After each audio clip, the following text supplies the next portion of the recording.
So like Olga introduced me, I'm Connagh Hopkins, Head of Business Planning and Reporting at Western Power. A little bit of context for this, because as you'll see, I've put change is the only certainty. It's because Western Power is a utility in the southwest of Western Australia, around the Perth region, if you're familiar with that. And we transmit and distribute electricity, and this industry is going through a lot of change because of all of the decarbonisation and renewables that want to connect to the grid. I won't go into a lot of detail on that because that's not what we're here for, but as an FP&A professional, we're going through a lot of growth in the organisation. The strategy has changed, and that means we need to change with it. To give you a little bit of an idea of that change, the stat here on how big our workforce is of 3,200 was back in June last year. We're now at about 3,500, and if we could actually fill the vacancies we had, we'd be more than that. So that really brings into focus what we need to do in our professions to find out whether we can enable that growth and all of the change that's going on. So if we were left with that question, and me in particular with my function, is do we have the capability, do we have the capacity, and do we have the competencies? So in the following slides, I'll take you briefly through how we tackled that mixed question. So the first step we took in looking at finding that right mix of people is to revisit what our purpose is. So like I said, the strategy changed. We had to think, well, are we still aligned? So we did some workshops and we thought about what do we want to be? What's our why? What are our objectives? I did those workshops with my leadership team. And one of the key things we came up with was we want to be able to be more proactive, produce much more quickly the scenarios and the future focus foresight that the business requires. And with that, also maybe move away from all the hindsight, what we used to do. But the more important thing that we identified is we wanted to do it by utilising technology. That meant how can we utilise artificial intelligence, more machine learning. We want predictive forecasting. So that's how we started to identify who we were, what our why, our purpose, and then also how we want to do things. A very important part of that process was actually also finding out what our stakeholders thought. And did they know what our purpose was and what we did? And it was very enlightening because what it showed us is that we had gaps. So where we thought we were starting to move towards providing the real insight from our data and our analysis, we actually found out that a lot of them didn't know we did it, which was a little bit bemusing, but it did tell us that maybe we needed to strengthen our storytelling and in particular, our influencing. And that led us to think about our operating model and our service delivery model. So on the next slide, I'll start to explore a little bit more on the people mix of that.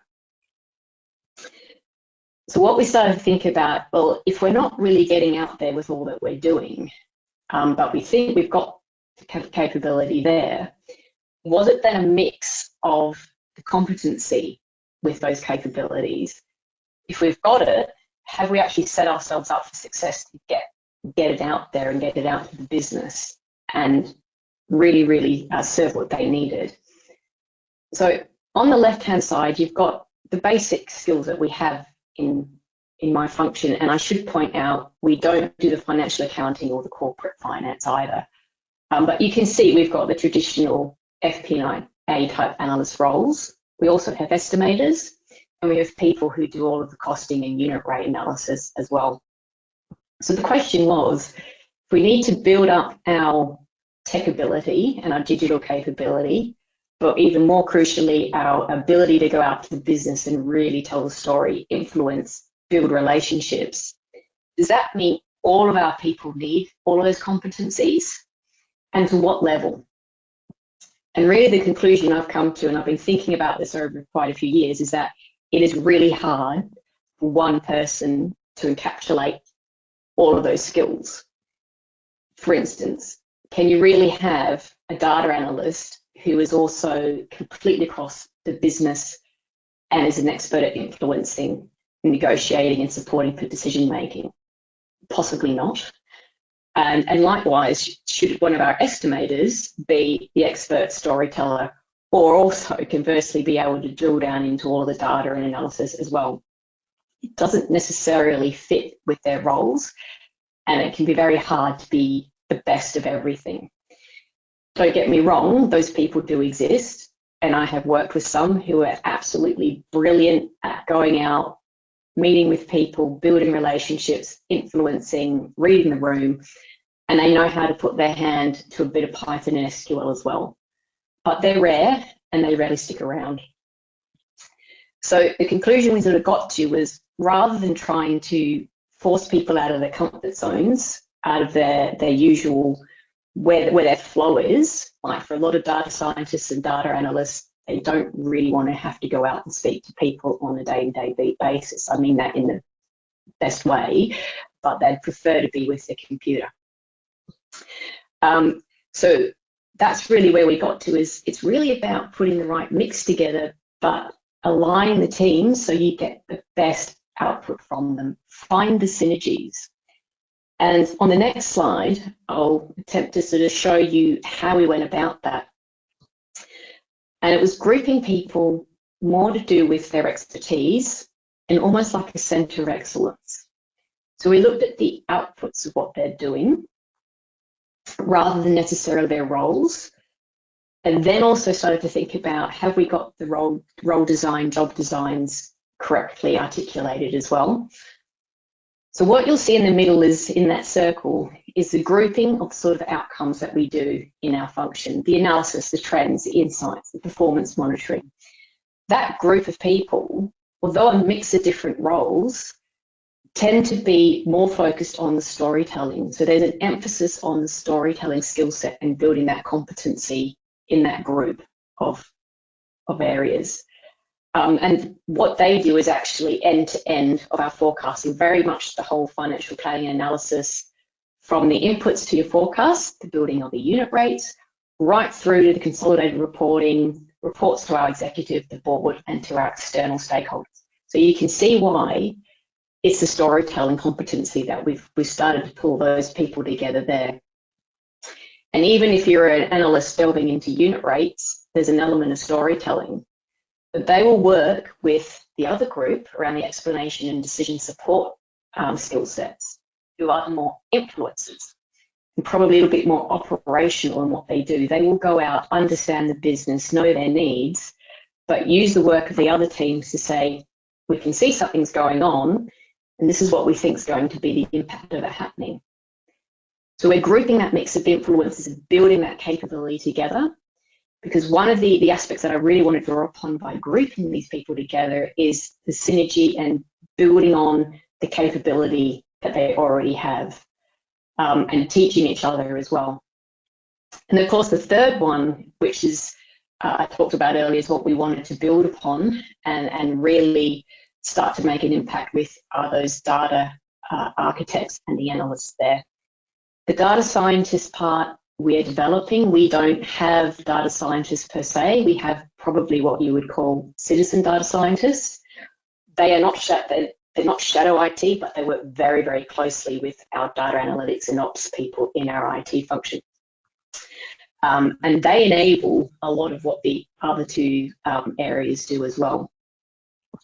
So that area is growing, and what we've also found in there is a really great ability to help the business also draw upon that skill set. To give you an example, we've got an analyst in there who is effectively embedded with our property and fleet function. And that person knows that business really, really well and is able to build a lot of dashboards and reports specifically for them. But they draw upon the collective knowledge that's sitting in the group in my function. And the benefit of that too is I get access to all the data and the other teams get access to it. So we can actually pull together the knowledge and see what financial impacts we have from it. So I think that's basically how we've gone about looking at finding synergies and getting the right skill mix together. So hopefully you can see from that how you can start to group your key competencies of the storyteller, the influencer and architect together, but not necessarily try and wedge it into the one person. I think on the next slide, we can skip through.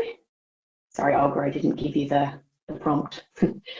I'll just try and sum it up for you. So when you're looking for the right mix, I would strongly recommend that you revisit your purpose or your why. And it will really depend on what's happening in your organisation and in the environment as a whole and how big it is. But it's really worth visiting that every now and again and checking that you're actually doing what your stakeholders need, because you might get surprised. Definitely consult internally within your own department, and definitely with your external stakeholders with that.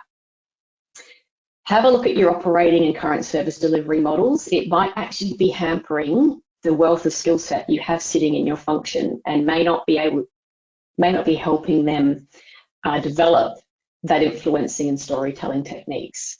So it might just be a matter of tweaking your function alignment and job descriptions to enable that. And lastly, I've brought this one in because I truly believe this for all FP&A. If you haven't done so already, bring in the foundations of tech, digital capability. Machine learning and predictive forecasting, I think, is going to be so important for all of us in the future if you haven't already started delving into it. We're setting ourselves up to really start to develop in that area, and I think it's imperative for us to look at that. And lastly, be flexible, be prepared for change, because the industries around us are changing so much at the moment. And I think it really helps also to prepare your teams for that change as well, that we always want to continuously improve and continue to find that right mix that's going to enable us to be the best FP&A professionals for your organisation. Thank you.